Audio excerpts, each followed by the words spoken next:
Hello everyone and welcome back to TowerGate. It is TowerGate day number 887, Wednesday, September the 4th, 2019. Thank you so much for tuning in. Okay, well, you know it is Wednesday, so you know what happens on Wednesdays. Every Wednesday, I take out the trash and have some chicken. Every Wednesday, taking out that trash and having some chicken. Now we have a couple issues to talk about today regarding Spygate. We have some political stuff. But before I get into that, I just want to just mention one thing about another YouTuber who is probably my favorite YouTuber right now. There's some people who do a really good job, and I'm specifically talking about YouTubers who follow the Spygate story. And I think one of the best YouTubers out there who focuses mostly on the story, like I do, is the Black Conservative Patriot. He goes by BCP. So I don't know how many of you watch BCP, subscribe to BCP, or ever watch his videos, but I'd recommend that you, if you like this Spygate information that I talk a lot about in my videos, then if you've never seen Black Conservative Patriot, you may want to check out his videos because he dedicates a tremendous amount of energy to the story as well and does a fantastic job. I think his format's probably the best I've seen on YouTube. He does a really good job of explaining his points. And he and I really have very, very similar ideas on specifically what our thoughts are on the thing that probably is most interesting, I guess is maybe the word we could say. But the thing that he and I both focus a lot on, and something that's of interest to a lot of people, is this question of, are these people going to be held accountable? And he did a video yesterday, and I think he, you know, I've been talking about this for several days, if not weeks, and many times I've mentioned this, that, and again, this is where BCP and I would agree, and a great deal, is that we both agree that the reason we believe that there will be people indicted is because there's so much information. It's in the public domain. So many people following the story. So many people know about what has happened. So much information has been released to the general public. It's in the public domain. Many more documents will be released. And there is currently, of course, an investigation going on. We're going to get the Horowitz report. That's going to reveal a lot of things as well. So that'll, and then of course there'll be hearings following the IG report. He'll appear usually before both the House and the Senate committee, usually Judiciary. And they can ask him questions about his report and things and such. So there's a lot of reasons why this story is simply too big to bury. And both BCP and I agree on this point. And of course, we both acknowledge that there are many people who cannot believe that any of these deep state characters are ever going to be held accountable. And like BCP, I understand those of you who feel that way. I certainly do. I don't. Someone says to me, man, none of these people are ever going to be held accountable. You know what? It's possible that you could be correct. And even if I don't agree with you, I 100% understand why you would say that. Now, I've mentioned in the past that during Watergate, there were 22 very high-level people in the Nixon administration that went to jail, and Nixon was forced to resign. His vice president went to jail, and it wasn't directly related to Watergate, but Nixon threw him under the bus to try to take the media coverage off of him. And but there were some very high-level people in the Nixon administration who went to jail, including two attorney generals, John Mitchell and Richard Kleindienst, both attorney generals. The attorney general that was there when the Watergate story began, and Kleindienst, who was there, was Mitchell at the beginning and Kleindienst at the end. Both of those attorney generals got jail time and fines, as well as 20 other very high-level people. Now, some of you will say, yeah, but that was back in the 70s when we still had an honest media. And, of course, at that time, it was Republicans. And, of course, the liberal media hated Nixon. And, of course, they certainly covered the story and pushed the thing in the whole 9 yards. And, of course, we had the open public hearings and things and such that we haven't seen too much of the way that we have in Spygate. But that's not where it all started. You got to remember that the Watergate was a lot like Spygate in the sense that it was a dead and dying story for a very long time. Woodward and Bernstein are following the story for quite some time, like a year and a half, and they weren't getting any big breaks. nowhere near as many big breaks or big stories as we've had in Spygate. But there were certain things that happened in the Watergate case that eventually broke it wide open and forced it to go public. I mean, Nixon, remember, Watergate investigation began before the campaign really started for Nixon's reelection. And Woodward and Bernstein were doing stories all through the campaign. And then, of course, Nixon wins in a huge election victory, wins in a big election victory. And he had pretty high approval ratings. And it was after he was reelected that the story really began to gain traction. And there was a couple major things that happened. The first was when they discovered that the money that the burglars were paid, the money that was physically on them when they were arrested, they were able to trace that money back to an account from a fundraiser, a guy who was one of the fundraisers, I think from Minnesota. So this guy was a major fundraiser for Nixon and the GOP in Minnesota. He took these campaign funds and they found their way into a bank, and they were able to trace the money back so that the bills that were actually on these burglars were actually traced back to bills that were deposited by this campaign contributions to the campaign to reelect Nixon. Tying the money from the burglars directly to Nixon's campaign to reelect was really when the story Watergate really broke open, and so that was a major flashpoint, I guess you would say, in that story. And of course, as I just mentioned, it led to Nixon resigning, 22 members of his administration going to jail. And I realize that that was the 70s, and you can't compare the 70s to today. I agree with that as well. But quite honestly, this crime that we're talking about here, this conspiracy, is much, much larger, much worse, much, much worse. Nixon and the whole Watergate thing was about a break-in. Some operatives were paid to break into the Democratic National Committee headquarters to try to get their hands on some documents, to plant some listening devices, and it was kind of a political dirty trick / espionage deal going on. But it was when the burglars were arrested, that was a simple B&E, a simple breaking and entering. That was the actual crime, breaking and entering, and it eventually tied to a larger conspiracy. Here we have much, much larger crimes: lying to a FISA court, withholding evidence from the FISA court, spies in the campaign, launching a counterintelligence operation without proper probable cause, lying about the whole thing, manipulating. There's many, many, many worse crimes are committed in Spygate.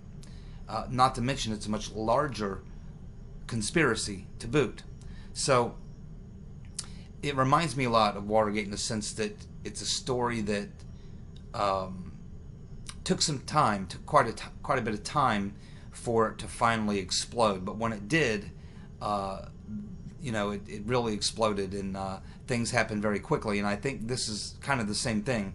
I happen to believe, and again, I haven't heard BCP say this, but I happen to believe that this is one of these cases where once the first major indictment comes down on a fairly top-tier player, and we know it's going to be a top-tier player because most of the players in this crime are top-tier. They're heads, number 1, number 2 at the FBI, head of the CIA, head of the DNI, within the Obama cabinet. These are high-level people. When the first indictment comes down on one of these high-level people, the whole thing's going to implode. Very similar to what happened in Watergate. And it's true with many conspiracies. It's generally the weakest link, but at some point a link fails. And once a link fails in a conspiracy, it doesn't take too long to unravel, because in a conspiracy, everything and everybody's tied to everything and everybody else. So things have a tendency, no one's operating in a vacuum. For instance, if you indict a Comey, well, Comey was not acting alone. If you're going to go through the process of getting to Comey, just in the hearings, when you're, doing the Q&A, the questions and things, when you're going through the case and interviewing the witnesses and stuff, a lot of other people are going to, and a lot of information and evidence is going to be brought forward that's going to implicate other people. These other people, of course, know that. And so what will happen is that you'll start having people coming forward because they'll say, uh-oh, they've indicted this guy. And then when they start digging into what he did, it's going to eventually lead back to me. It's going to touch me. So what I need to do is I need to go in and I need to, cut a deal of some sort. And so this is what will happen: is once you get the first indictment, things can unravel very, very quickly after that. So that's why I say, I would say, if you see one indictment, you're going to see many. You're either going to see 0 indictments or many. It's not just going to be 1 or 2. You're either going to see many indictments or none. And again, I agree with BCP that this crime is just too big. And again, I also agree with something else that BCP says, which is that Barr, even if he's only halfway upstanding, he simply cannot look at this massive crime and say, well, I'm going to let this slide, because the implications of that are so grave for the presidency, for the agencies involved, and for the Republic in general, for the elections, for everything. You can't let this, if you have any degree of integrity as an attorney general, you simply cannot let this go. You have to do something. And so that is why I agree in a lot of ways with BCP, and why I still remain somewhat confident that there are going to be indictments of some very major people and not just one. And of course, he goes on to lay out in the last live stream that he did, which he did on, I think, Tuesday night. He did a live stream, about a 20, 25, 30-minute live stream, where he actually lays out 4 or 5 things specifically about the Spygate crime that are undeniably true, that they did happen. They all involve crimes, and they all involve a lot of people. And these are undeniable. These things happened. We have evidence of that now. Barr and Durham are going to have much, much more evidence, even more than what we have. So again, I agree with BCP, Black Conservative Patriot, and for a lot of the reasons he mentions in his live stream and things that I've said here. Too big a crime. I just don't think a guy with any integrity at all, and I think William Barr has integrity. He's battling the deep state as well, I think, but I think he will come to the conclusion that you simply cannot let this go. It's just the ramifications of the if you let this go, future elections, future presidents can be targeted the same way. People will no longer have any confidence at all. Many people no longer have any confidence at all in law enforcement, the DOJ, the FBI. It just the ramifications of not doing something are just too great. This is not one you can just skip by and let it go. It's not like the IRS scandal. It's not like some of these other scandals that we've talked about. This one is a big one, and there's just too much there. And so it's hard some days for me, and I'm sort of BCP and many of you out there, to believe that there's any chance at all that we're actually going to see equal justice under the law, that we're going to see the criminals held to account. It's hard to believe that some days. I'll be the first to admit, some days I come on here and do my YouTube videos, and I'm pretty sure you can pick up the fact I'm very irritated, and I don't have a lot of confidence that that's going to happen. But when I step back from it and I look at my original thoughts on this, going back even 2 years when I started doing these videos, very early on, I said, if this stuff is all true that we're hearing about, then this will be the biggest political scandal ever in the history of America, and people will definitely go to jail here. Too big a crime. Too many people know about it. Too many people on the story who are not going to get off of the story. So anyway, that's my thoughts on that. Again, if you're not a subscriber to Black Conservative Patriot, you might want to check him out.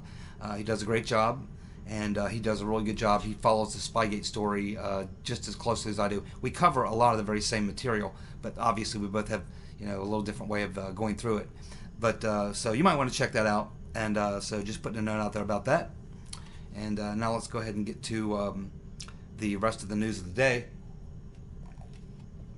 And this first item is another one that's just, again, this is coming to us from Jay Sekulow and the American Center for Law and Justice. Remember, this is one of President Trump's lawyers, and a damn good one, by the way.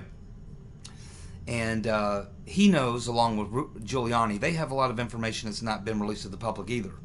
And so they occasionally slip things out there, and they're also doing FOIA requests. They're also trying to get documents from the DOJ, the FBI. They have other documents that have never gone public. They know a lot of things that a lot of us don't know. But I think that Jay Sekulow is reporting here on some evidence that is not really something I'm hearing too much about in the mainstream. But let me go ahead and inform you about what Jay Sekulow and the ACLJ has got in their possession in terms of documents and what we know from them. So what we know is that, and some of this is information that we had before, but now we have some new information that goes along with it. So we know that Comey placed at least one FBI spy inside the White House, and we know his name. His name was Anthony Ferrante. So Comey placed this FBI spy, Anthony Ferrante, inside the White House. And the way that he did it did not permit the Trump National Security Council division supervisor to remove or replace Ferrante. It's very important. Comey placed FBI spy Anthony Ferrante inside the White House, and he did not permit the Trump National Security Council division supervisor to remove or replace Ferrante. Now, Ferrante was there between the time that Trump was elected and April 2017. Then Ferrante leaves in April of 2017. And then he goes to work for FTI Consulting and BuzzFeed. BuzzFeed, you know, the people who, anti-Trump people who released the dossier. So Ferrante leaves in April, and he went to work for FTI Consulting, and Comey then replaces Ferrante with Jordan Ray Kelly. Jordan Ray Kelly, that's a woman, who then signs security logs for Ferrante to enter the White House while he was working for BuzzFeed. Kelly left the White House in 2018, and she now also works for FTI. Now, there was another spy that Comey put into the White House even before that. And I forget his name, but it's in my timeline. But these two characters here are interesting because their specialties at the FBI was that they were both cyber security experts. In fact, Ferrante was at one time the head of cybersecurity at the FBI. So why would you want to plant two cybersecurity experts in the White House? Well, they do a lot of things with surveillance. They do a lot of things with surveillance. They also have all these neat little gizmos that they get from the FBI, things that are specifically made for the FBI, the CIA, the State Department, the NSA, these little devices that allow them to do some really extraordinary things with computers and various other things. These are the guys who can roll up in front of your house in a black van and basically copy your hard drive. While they're sitting in a van outside your house or down the street, they can copy everything off your hard drive. Which means Mr. Ferrante, along with Ms. Kelly, being these type of cybersecurity experts and having this type of capability and technology available to them, would have been able to literally collect data right off of Trump's computer, off of his phone. They could plant bugs. They could do all sorts of things. They're cybersecurity experts. The previous person that was originally planted into Trump's White House by the FBI was an expert in surveillance and bugging. So here we have cybersecurity experts, and we have FBI cybersecurity experts and people who specialize in bugging and eavesdropping and surveillance and things like that, all placed within Trump White House by Comey. But what's more extraordinary is that once Ferrante leaves and he goes to work for BuzzFeed and FTI, they replace him with this woman here, Kelly. He's replaced with Jordan Ray Kelly, who's also a cybersecurity expert at the FBI. then what she does is she allows Ferrante, and we know because she signed the security logs, allowing Ferrante to enter the White House while he was working for BuzzFeed and FTI. So it's just another level, as you can see, of the spying that went on in the Trump campaign. And this is just what we're learning. How much do you think we know? What, 20%, 30%? I bet it's less than half. I bet it's less than 50%. If these are the things that we're finding out, imagine what we don't know. And this is another reason why I think that Comey will be indicted eventually. Now, Jay Sekulow and the ACLJ has this information and they're making it public. I bet you they've got a lot more that they're not even talking about. But both Sekulow and Giuliani are suggesting that there are going to be people indicted because they know certain things that we all don't know. So this is it's a troubling story to actually have to report on, to think that this is going on. And you know what? I wouldn't doubt but what it's still going on. I wouldn't doubt but what there's still spies, bugs, surveillance, and things like that planted in the White House. Maybe that's why Trump had the parts of the White House remodeled. They ripped out the walls. What do you think they found?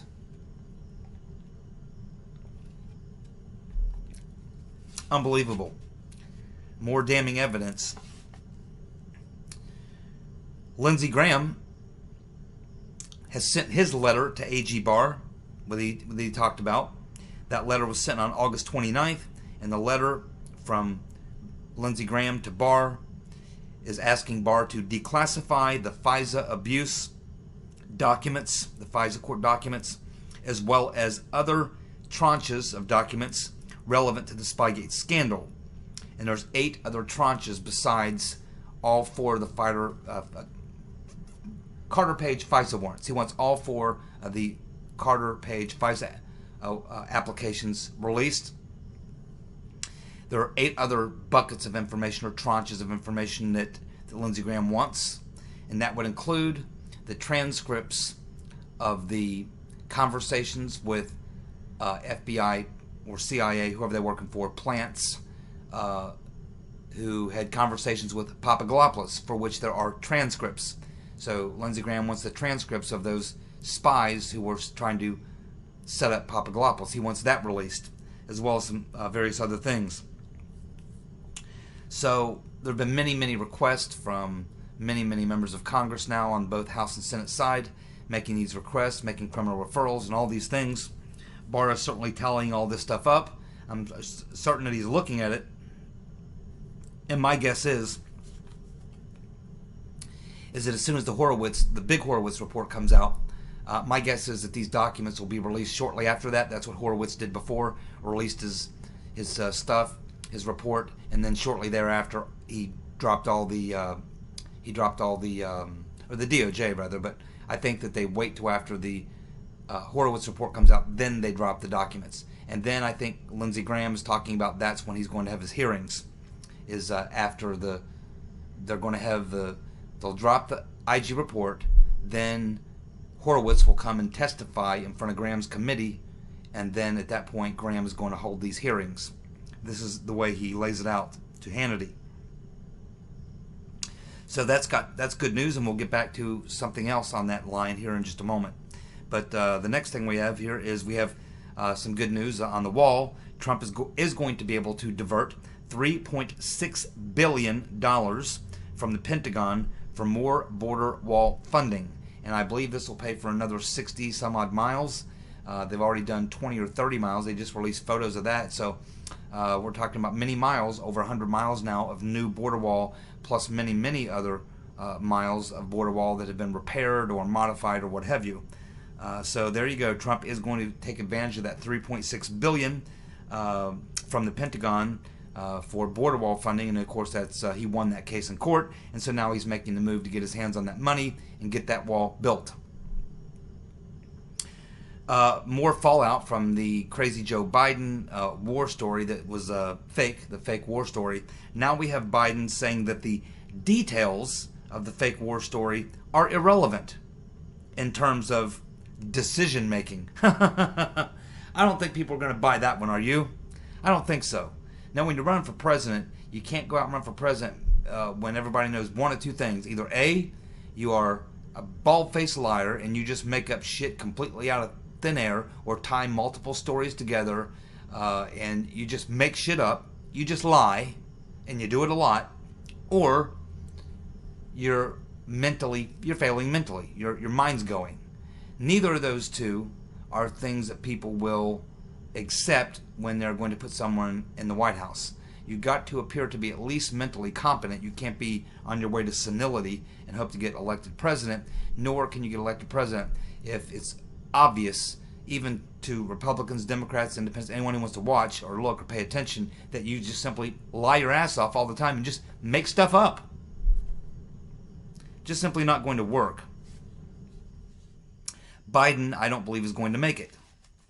And if he does make it, God help him, because he will just absolutely get destroyed. And I think the Democrats know that, and I would be very surprised to see them stay with Biden. I think at some point they got to make a change. They got to pull him and bring in the relief pitcher, because he's getting shelled. He is getting shelled, my friends. Interesting tweet from Papadopoulos. Papadopoulos tweets out today that, quote, "Just wait till the world sees that there was a FISA issued on me too." Well, of course, we know from the one interview that Papadopoulos did a while back, earlier in the summer. He did an interview. I can't remember. It's like a radio show I've never heard of, but he did this interview, pretty good interview, and he talks about the fact that he was talking to Brian Ross of ABC News in an interview, and Brian Ross told him, he said, "Hey, do you know that there's a FISA warrant on you?" "Yeah, there's a FISA warrant on you." So Brian Ross told Papadopoulos he had a FISA on him. Now, exactly what the reason was for the FISA, I don't know. But here we have Papadopoulos tweeting out that the world is soon going to find out that there was a FISA warrant issued on him. Now, again, to get a FISA warrant on somebody, you have to prove that they're an agent of a foreign government, that they're a traitor, that they're spying for a foreign government, something like that. And that's not very easy to prove. You have to have some fairly decent probable cause to do that. And of course, we know that everything involving Papadopoulos was a total setup, whether it was with Mr. Tawil, whether it was with Mifsud, whether it was with Halper, the Fat Man, Downer, you name it. Everybody who came into Papadopoulos' orbit was working for some deep state. And it will be discovered that that was all known. And in fact, he was in no way, shape, or form could be even remotely considered an agent of a foreign government, a spy, or anything like that. And that's another reason why I say, along with BCP, that some of these people are definitely going to get indicted and will go to jail. So yes, we'll see if Papadopoulos' tweet turns out true, and we may find that out in the Michael Horowitz IG report release. We'll find out shortly, I'm sure. Well, unfortunately, we have bad news for our good friends across the pond in the UK, as the deep state Eurocrats are fighting back against Boris Johnson. So it appears that what has happened is that 21 members of the Conservative Party have crossed over to join Jeremy Corbyn and the Lib Dems to block Boris Johnson from going ahead with the no-deal Brexit. The vote that they had yesterday will force Boris to deal with the EU on Brexit, and will not really allow him to do a no-deal Brexit. So, in retaliation, Boris Johnson now says that he will demand a snap election on October 14th. Now, I think he's going to need 2/3 of Parliament. And how that's going to work out, I don't know.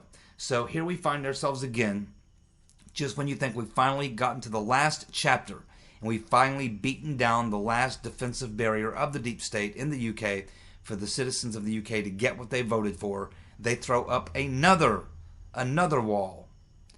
And this time it's Boris Johnson that they're going to challenge. So as you can see, if it's not already clear to you, if it's not clear to you at this point, that They never, ever, ever intended to allow Brexit to happen.